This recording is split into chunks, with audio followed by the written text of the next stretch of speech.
Hello students, last class में हम लोगों ने खिलजी डायनेस्टी के बारे में पढ़ा था। दिल्ली सल्तनत में सेकंड डायनेस्टी खिलजी डायनेस्टी थी। पहला जो है हमारा मामलुक डायनेस्टी थी, जिसको स्लेव डायनेस्टी भी कहा था। दूसरा हम लोग खिलजी डायनेस्टी के बारे में पढ़ा था, जिसकी स्थापना जलालुद्दीन फिरोज खिलजी ने की थी। उसके बाद अलाउद्दीन खिलजी आए। अलाउद्दीन खिलजी के बाद उनके मरने के बाद जो है कुछ दिन के लिए मलिक काफूर था। उसके बाद फिर उसके लड़के, फिर लास्ट में जो है नसरुद्दीन खुसरो जो है खिलजी डायनेस्टी का अंतिम रूलर था। उसको जो है गयासुद्दीन तुगलक जो है, जिसको गाजी मलिक कहते हैं, उन्होंने जो है उसके लास्ट रूलर को मार के जो है नई डायनेस्टी की स्थापना की, जिसको तुगलक डायनेस्टी कहे। तो तुगलक डायनेस्टी का साम्राज्य लगभग 90 साल तक रहा। काफी इसमें कई राजा आए, कई सुल्तान आए और इन्होंने काफी इंडिया के काफी बड़े पार्ट पे राज किया। कई परिवर्तन किए उन्होंने, उसके बारे में देखेंगे। तुगलक डायनेस्टी के बाद हम लोग देखेंगे सैयद डायनेस्टी आई थी और सैयद के बाद लोधी डायनेस्टी। तो ये तीन डायनेस्टियों को हम लोग इसके साथ डिस्कस करेंगे। एक जो हमारी चौथी डायनेस्टी है उसको डिस्कस करेंगे। हमारी सैयद डायनेस्टी भी इसी में हम देखेंगे, क्योंकि उसका भी पीरियड बहुत ज़्यादा नहीं था। सैयद डायनेस्टी भी काफ़ी कम समय में रही है। उसके बाद सैयद के बाद हम लोग लोधी भी देखेंगे। लोधी डायनेस्टी का भी पीरियड काफ़ी कम रहा है। लोधी डायनेस्टी के बाद जो है हम मुगल देखेंगे। मुगल को हम अलग से देखेंगे, अलग क्लास में, क्योंकि वो काफ़ी इम्पोर्टेंट और काफ़ी बड़ा है। उसमें कई मुगल शासक आए थे, उसको हम अलग से देखेंगे। उसको 2 से 3 पार्ट में मुगल डायनेस्टी को देखेंगे। तो तुगलक डायनेस्टी का हम देखते हैं क्या हुआ था। तो गयासुद्दीन तुगलक क्या था? गयासुद्दीन तुगलक जो है, तुगलक डायनेस्टी की स्थापना गयासुद्दीन तुगलक ने की, जिसको गाजी मलिक भी कहते थे। was the founder of Tughlaq dynasty. He was the first Sultan of Delhi who took up the title of Ghazi. Ghazi या slayer of infidels. Slayer of infidels. Ghazi का मतलब slayer of infidels. इसका मतलब क्या हुआ? Infidels का मतलब क्या हुआ? जो उस समय में प्रचलित धर्म के खिलाफ थे, उन्हें जैसे जो इस्लाम को नहीं मानते थे उनको इनफिडेल कहा जाता था। इस्लाम धर्म को ना मानने वाले को उस समय इनफिडेल कहा था। स्लेयर मतलब उनको हत्या करने वाला, उनको मारने वाला। तो गाजी मलिक अपने आप को क्या कहता कि जो इस्लाम को नहीं मानते थे उसको मारने वाला गाजी कहलाता। तो नॉन इस्लामिक को मारने वाला गाजी कहलाता। तो गाजी का मतलब ऐसा व्यक्ति जो इस्लाम को ना मारने वालों का संहार करे, मारे, उन्हें गाजी कहा जाता था। तो उसका मतलब स्लेयर ऑफ इनफिडेल। तो उसने पहला सुल्तान था जिसने ऐसा अपने टाइटल में लगवाया अपने आगे। He liberalise Alauddin administrative policy and took interest in the construction of canal and formulated a feminine policy. क्या किया उसने? उसके काम किया कि उसने अलाउद्दीन खिलजी के जो एडमिनिस्ट्रेशन में काफी कड़ाई से उसका एडमिनिस्ट्रेशन चलता था, उसमें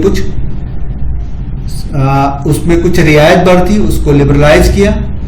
और उसने और क्या किया? उसने नहरें बनवाई।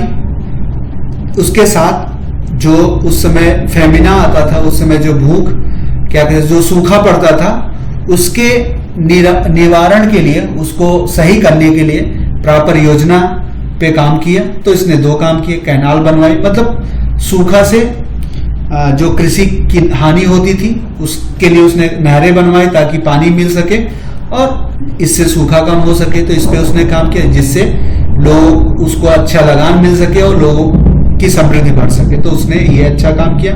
ही build the fortified city of Tughlaqabad. Delhi के पास एक शहर है तुगलकाबाद, उसकी स्थापना की, उसकी किलाबंदी करवाई। And made it his capital, उसको उसने अपनी राजधानी बनवाई। अलाउद्दीन खिल ने सीरी शहर को बनवाया था, इसने तुगलकाबाद को अपनी राजधानी बनाई। ही कम इन conflict with Sufi Sant Nizamuddin Auliya.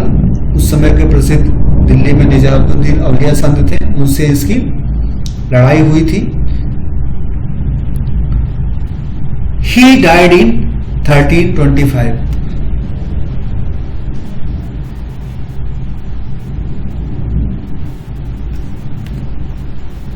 He died in 1320। यहाँ पे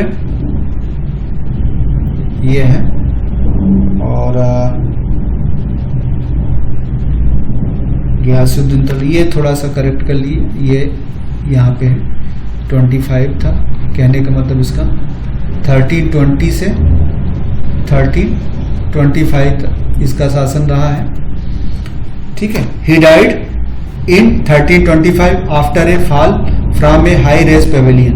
तो हाई रेज पवेलियन मतलब एक काफी ऊंचा बनाई हुई जगह थी, वहीं पर लकड़ी का एक काफी ऊंची जगह थी, वहीं पे चढ़ा था, वहां उसके टूट के गिरने से इसकी मृत्यु हो गई। यहाँ तक कहा जाता था कि वो पवेलियन को उसके लड़के ने बनवाया था, जानबूझ के बनवाया था, कमजोर बनवाया था, ताकि वो वहां पे चढ़े और गिर के मर जाए, जिससे वह उसका शासक बन सके। ये अपवाद कहा जाता था, ये श्योर नहीं था।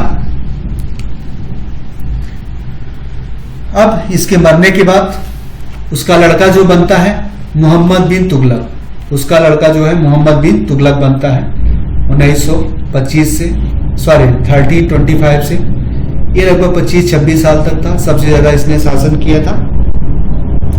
He is regarded as the most controversial figure in Indian history. इसको ध्यान रखिए, इस पे क्वेश्चन खूब आता है, क्योंकि इसने कुछ सनक भरे कई सनकी वाले कई काम किए थे। इसको सनकी शासक भी कहा जाता था, दिल्ली सल्तनत का सबसे ज्यादा सनकी शासक कहा जाता था।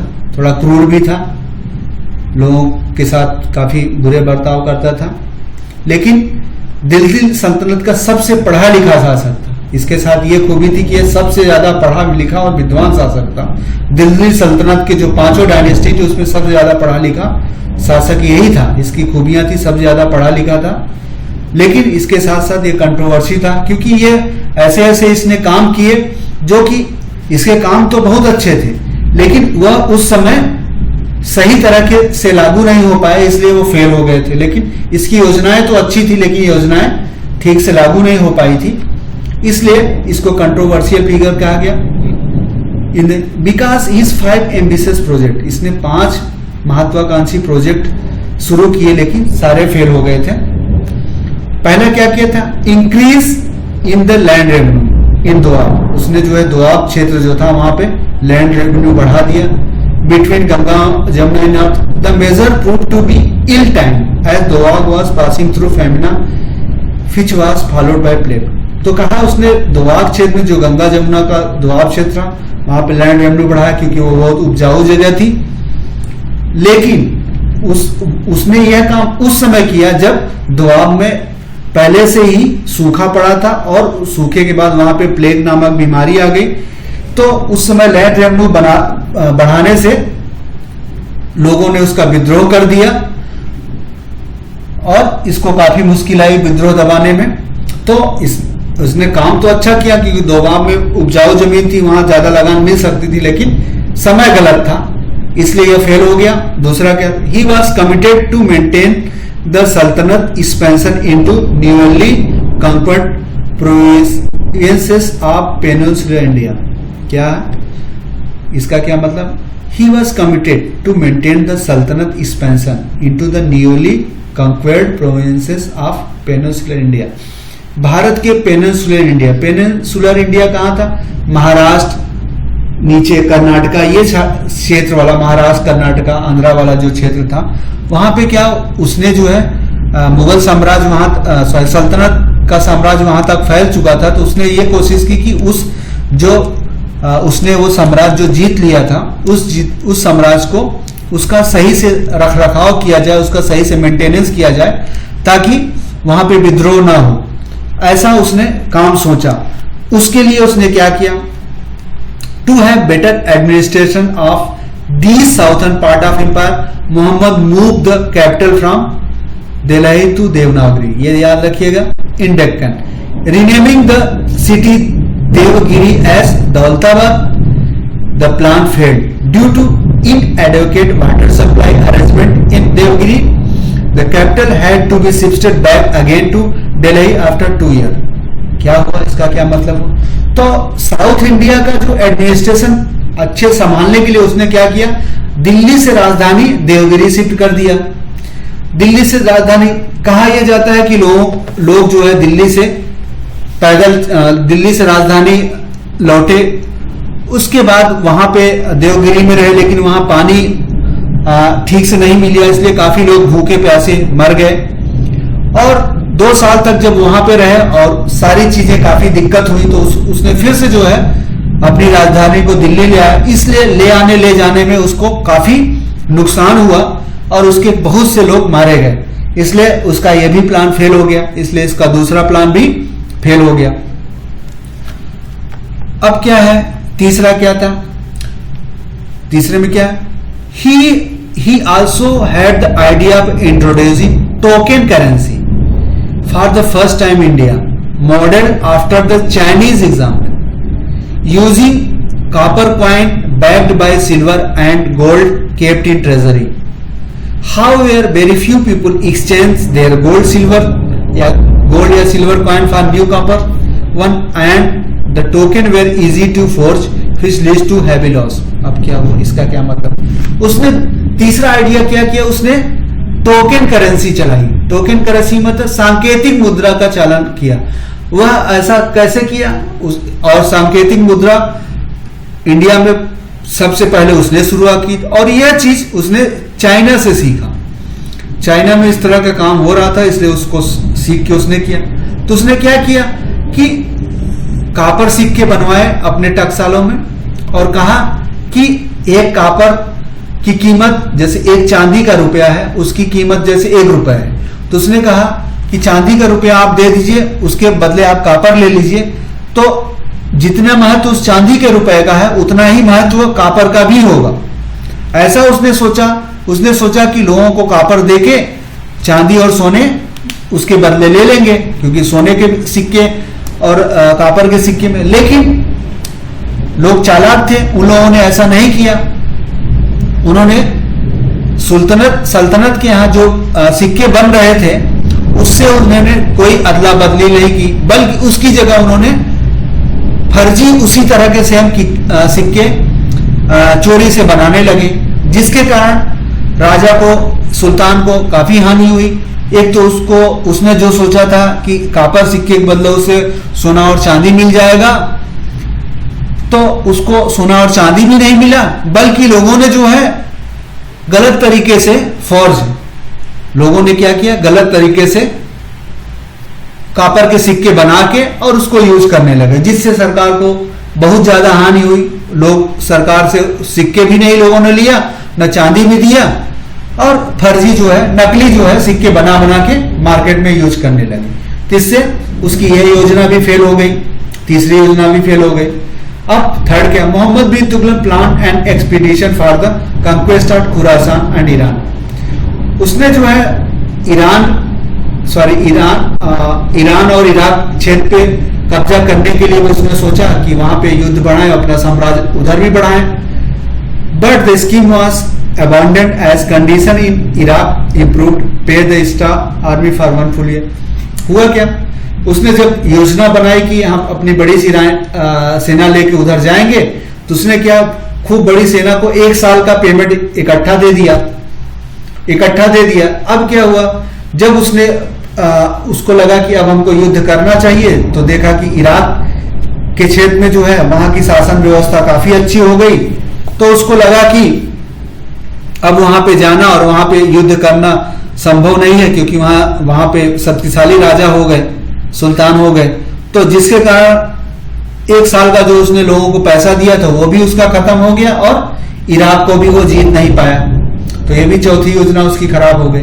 पांचवा क्या, the plan for conquest of Karajal Kumaon hill also met with the disaster in. तो एक कुमायून हिल है, इधर कुमायून हिल, इधर आप चलिए यूपी के उत्तराखंड के ऊपर, उत्तराखंड वाले क्षेत्र में ऊपर, नेपाल वाला क्षेत्र जो है, वहां पर भी उसने कब्जा करने की सोची, लड़ाई करने की सोची, लेकिन वहां पर भी वह सफल नहीं हुआ, जिससे उसको काफी नुकसान हुआ। इसीलिए उसकी पांच योजनाएं उसने की अलग से, जो पहले से नहीं हुई थी। उसने नया करने की सोची, लेकिन वो पांचों योजनाएं उसकी असफल हुई। During his last day the whole of south India become independent and 3 major independent state, the emperor of Vijayanagar, the Bahmani and king Bahmanigarh sultanat of Madura was founded. उसके शासन के अंतिम दिनों में दक्षिण भारत में ज्यादातर राज्य स्वतंत्र हो गए और उसमें से 3 नए राज्यों का उदय हुआ। पहला राज्य था विजयनगर, दूसरा बहमनी और तीसरा जो है मदुरा। 3 राज्य नए स्वतंत्र राज्य बन गए। तो दिल्ली सल्तनत का विघटन यहीं से शुरू हो गया। इसके बाद दिल्ली में सल्तनत धीरे धीरे टूटने की शुरुआत यहीं से हो गई थी। मोहम्मद बिन तुगलक से दिल्ली सल्तनत की टूटने की शुरुआत होगी और आते आते यहां तक लोधी डायनेस्टी आते आते पूरा खत्म हो गया। He set up a new department of agriculture, ये ध्यान रखिए, उसने और कुछ अच्छे काम भी किए। उसने एक कृषि के लिए नया डिपार्टमेंट बनवाया जिसका नाम था दीवान-ए-कोही। दीवान-ए-कोही की स्थापना किसने कराई थी? मोहम्मद बिन तुगलक, ये ध्यान रखिए। He build the fortress of Adilabad and city of Jahanpanah, तो उसने आदिलाबाद किले का निर्माण करवाया और जहांपना शहर की स्थापना की। इसके समय the famous traveller Ibn Battuta, उसके समय एक ट्रेवलर आया था, एक यात्री आया था जिसका नाम इब्न बतूता था। वह इब्न बतूता वह कहाँ आया? दिल्ली आया during 1334। He acted as the qazi of capital for 8 year. तो इब्न बतूता जो है दिल्ली का, उसने मोहम्मद बिन तुगलक ने उसको दिल्ली का काजी बनाया, 8 साल तक था। He has recorded the contemporary Indian seen in his Safarnama called रहेला। तो इब्न बतूता द्वारा लिखी हुई किताब का नाम था रहेला, या उसको सफरनामा भी कहा गया, रहेला। उस रहेला नामक किताब में इब्न बतूता ने उस समय के भारत, कंटेम्पोररी मतलब उस समय के भारत के बारे में काफी चीजें लिखी। तो याद रखिए कि रहेला किसने लिखा था? इब्न बतूता ने लिखा था। वह किसके समय आया था? वह मोहम्मद बिन तुगलक के समय भारत आया था। और रहेला में क्या लिखा था? रहेला में मोहम्मद बिन तुगलक के समय भारत की क्या स्थिति, उसके बारे में रहेला में उसने जिक्र किया था। अब फिरोज शाह तुगलक मरा, फिर उसके बाद उसका जो है भाई था फिरोज शाह तुगलक बना। उसका भाई फिरोज शाह तुगलक वह गद्दी पे बैठा। फिरोज शाह तुगलक के बाद, मोहम्मद बिन तुगलक के बाद उसका भाई फिरोज शाह।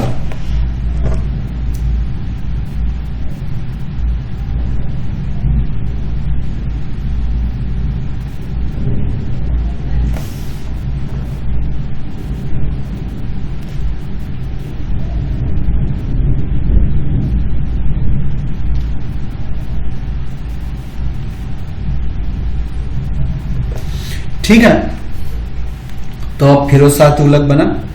ही ट्राई टू अपीज एवरीबॉडी, वो अपीज मतलब सभी को वह खुश करने की कोशिश किया, क्योंकि वह जो है उस समय के जो नोबेल्स थे, सुल्तान के जो दरबार में रहते थे, उनके द्वारा उसको बनाया गया था।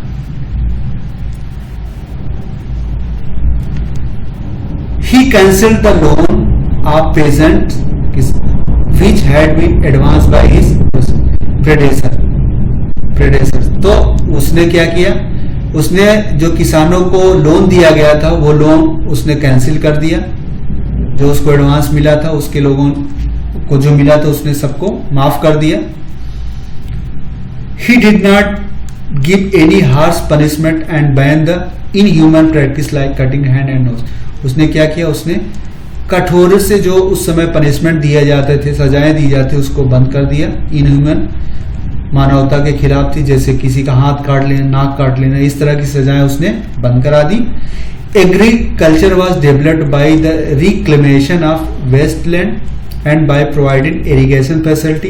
ही constructed 4 canal for the irrigation. तो उसने कृषि के लिए काफी काम किया। जो रिक्लेमेशन ऑफ वेस्टलैंड, जो खराब बंजर भूमि थी उसको उसने फिर से खेती में बदलवाने की कोशिश की। सिंचाई सुविधा का व्यवस्था कराई, उसने 4 नहरें बनवाई।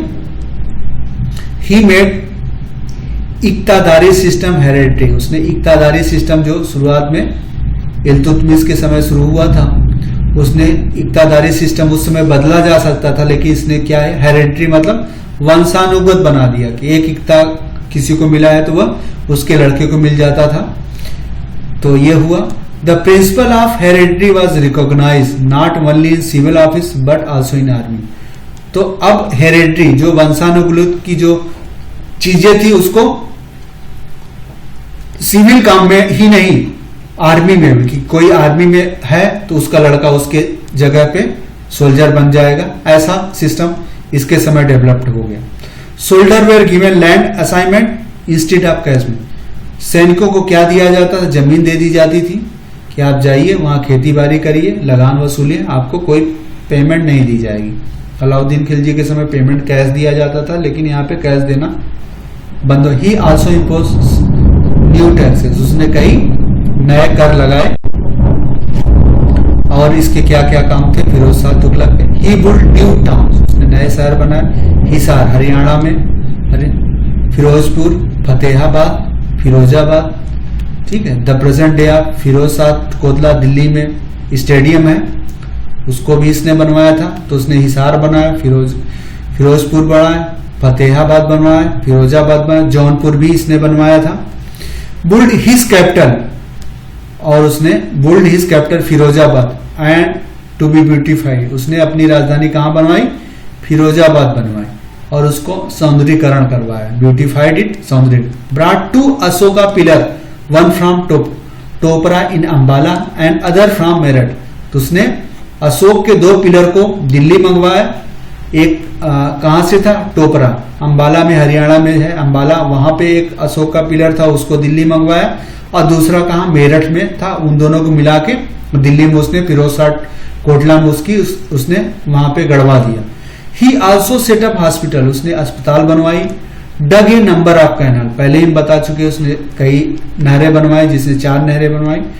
डैम बनवाया, मस्क बनवाए, ठीक है, उसने नहरें बनवाई, बांध बनवाए, मस्जिद बनवाए। ही रिपेयर्ड कुतुब मीनार का उसने रिपेयर किया, क्योंकि when it was struck by lightning, जब बिजली गिरने से वह खराब हो गया, टूट गया था, तो उसका भी उसने रिपेयर कराया।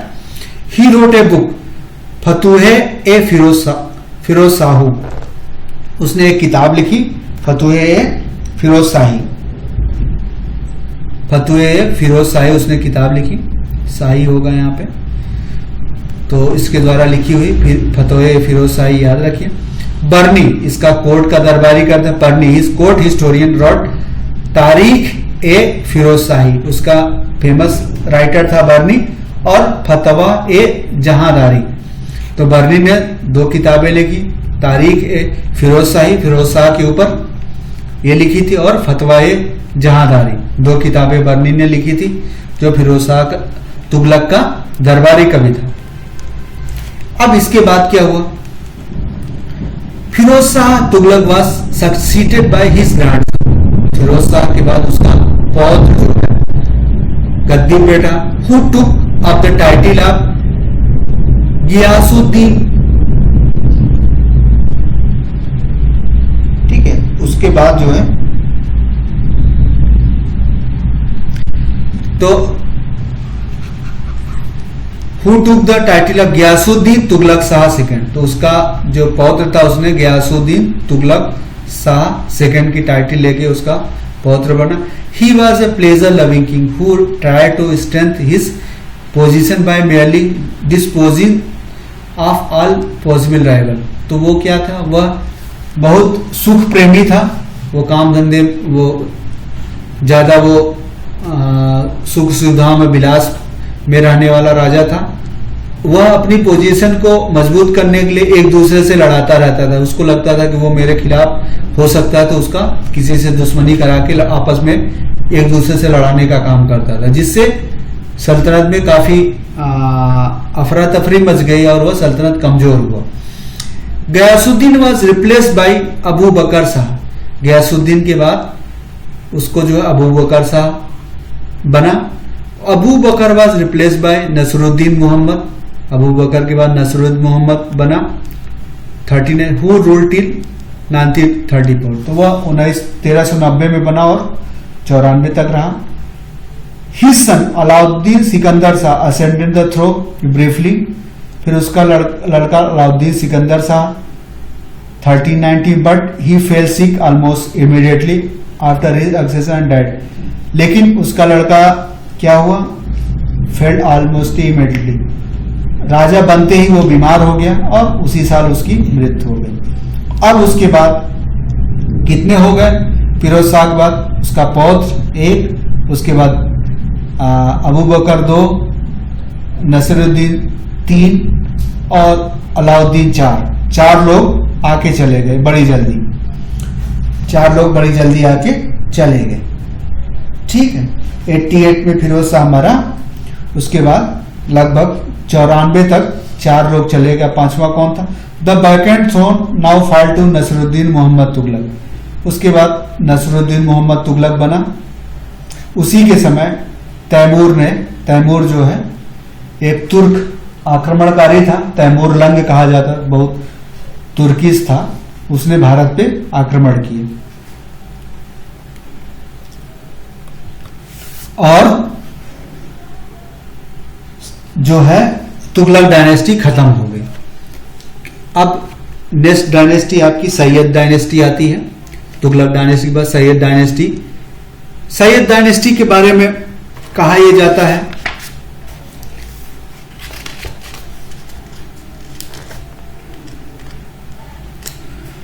तो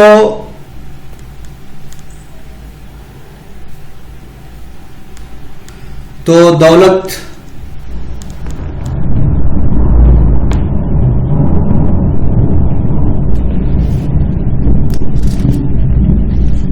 सैयद डायनेस्टी। सैयद डायनेस्टी लगभग का पीरियड जो था, सैयद डायनेस्टी का पीरियड लगभग है आपका 1414 से लेके 1451 तक। ठीक है, लगभग आप ये मान लीजिए 30-35 साल तक, लगभग 35 साल तक रहा। तो क्या कहते हैं कि तैमूर ने अटैक किया। अटैक करने के बाद उसने तुगलक डायनेस्टी को खत्म कर दिया। अब तुगलक, जब तैमूर दिल्ली छोड़ा तो उसने क्या किया, उसने जो है खिज्र खां को जो है मुल्तान का गवर्नर बना दिया। खिज्र खां था एक, founded the dynasty and claim to have descended from the prophet of इस्लाम।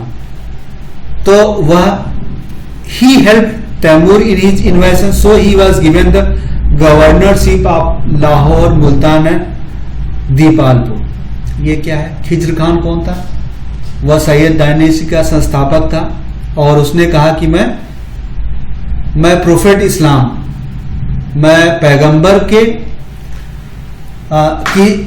वंशजों में से आया हूं, मैं पैगंबर मोहम्मद के वंशजों से मैं आया हूं, उसने अपने आप को बताया। उसने क्या किया, तो उसने तैमूर को जो है भारत में अटैक करने के लिए, अटैक के समय सहायता की थी। सहायता करने के कारण जब तैमूर भारत छोड़ के जाने लगा तो उसने क्या किया, उसने खिज्र खां को लाहौर, मुल्तान और दीपालपुर का गवर्नर बना दिया। फिर Khizr Khan got position of Delhi. His position was very weak and he did not take up the title of king and contended himself with that of Rayat e Ala. तो खिज्र खां गवर्नर लाहौर, मुल्तान, दीपालपुर का था, लेकिन जब वह दिल्ली उसके अधिकार में आया तो वो काफी कमजोर था। तैमूर के जाने के बाद काफी वो दिल्ली में वो काफी कमजोर था, इसलिए उसने अपने आप को कभी राजा घोषित नहीं किया, उसने अपने आप को सुल्तान घोषित नहीं किया। उसकी जगह उसने अपने आप को कहा रैयत आला। रैयत मतलब रैयत आला टाइटल उसने अपने आप को दिया। The coin were struck and khutba were read in the name of Timur and after his death in the name of successor Shahrukh.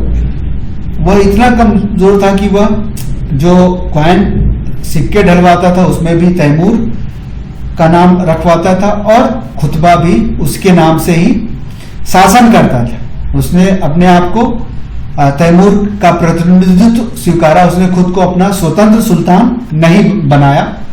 जब तैमूर मर गया तो उसका जो लड़का था उसका नाम शाहरुख था, तो वह उस तैमूर के मरने के बाद भी अपने आप को स्वतंत्र घोषित नहीं किया उसने, फिर भी उसने उसके लड़के के नाम से सिक्के ढलवाए और उसने कहा कि मैं तैमूर के लड़के के प्रतिनिधित्व के रूप में, गवर्नर के रूप में ही दिल्ली का शासन किया उसने। ये कहने का मतलब। अब क्या खिज्र खान 3 शख्स है। खिज्र खान के पास उसके 3 उत्तराधिकारी हुए। एक मुबारक शाह 14 से 21 से 33 तक रहा, फिर मोहम्मद शाह 34 से 43 तक, फिर अलाउद्दीन आलम शाह, अलाउद्दीन शाह जो इतने तक था। ये तीनों जो है बहुत इनकैपेबल थे, ज्यादा शक्तिशाली नहीं थे। मुबारक शाह जो था उसका लड़का था, ठीक है, मुबारक शाह कमजोर था। फिर उसके बाद मोहम्मद शाह आया, वो भी कमजोर था। तो ये तीनों ने जो है बहुत ज्यादा अच्छे शासक नहीं थे, इसलिए ज्यादा कुछ कर नहीं पाए।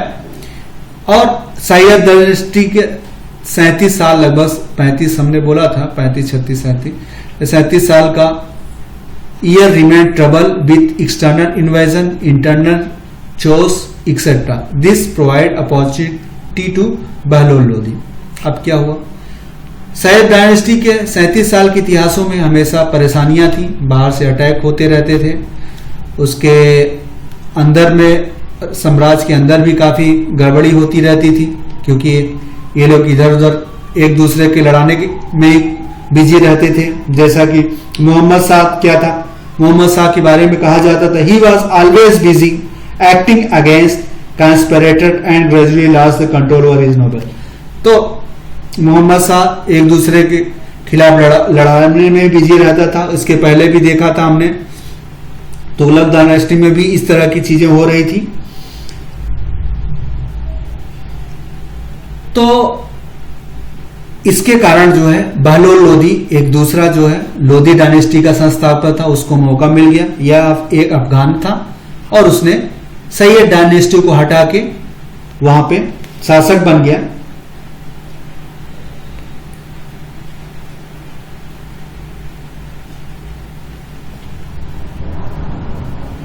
तो जो लास्ट का आलम शाह था, अलाउद्दीन आलम शाह था, क्या हुआ था? आलम शाह का जो यह था, आलम शाह बहुत कमजोर था। तो उसका जो वजीर था हमीद खान, उसने बहलोल लोदी को बुलाया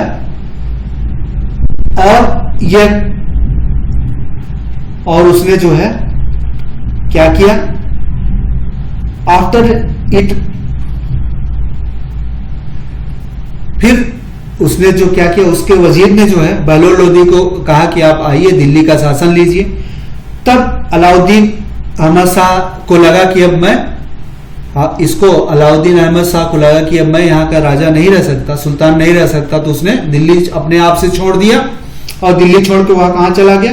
बदायूं चला गया। दिल्ली छोड़ के वह बदायूं चला गया और बहलोल लोदी आके वहां का शासक बन गया। इतना कमजोर था, ठीक है। अब ये हो गया, बहलोल लोदी आ गया। क्या किया? हमने आपको बता दिया कि अलाउद्दीन अहमद शाह के वजीर ने जो है बहलोल लोदी को आमंत्रित किया दिल्ली के लिए। वह आया तो अलाउद्दीन आलम शाह ने अपने आप से गद्दी छोड़ के बदायूं चला गया ताकि वो उसको मारे ना, वो अपनी जान बचा के वहां से भाग गया। ये कहने का मतलब है। तो लोदी डायनेस्टी आ गई। लोदी डायनेस्टी भी बहुत बड़ी डायनेस्टी नहीं है, इसमें भी 2-3 शासक ही रहे हैं, जो कि इसने किया है। लेकिन इसका पीरियड काफी रहा, 1451 से लेके इन लोगों ने 1526 तक लगभग 76 साल शासन किया 3 लोगों ने।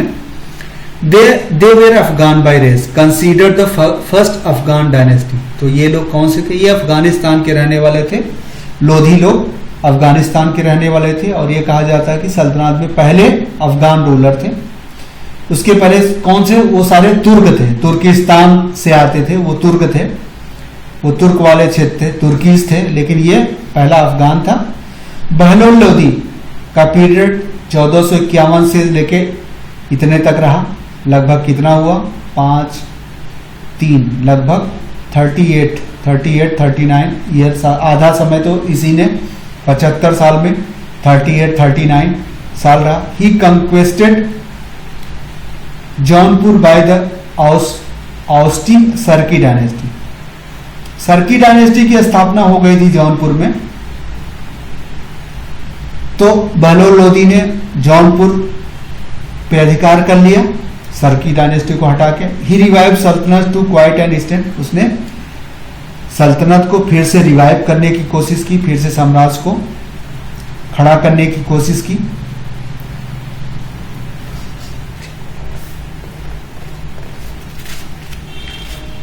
तो इसने काफी काम किए।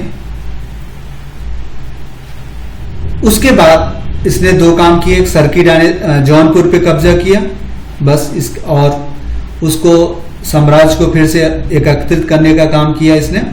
उसके बाद कौन आया? सिकंदर लोदी आया। सिकंदर लोदी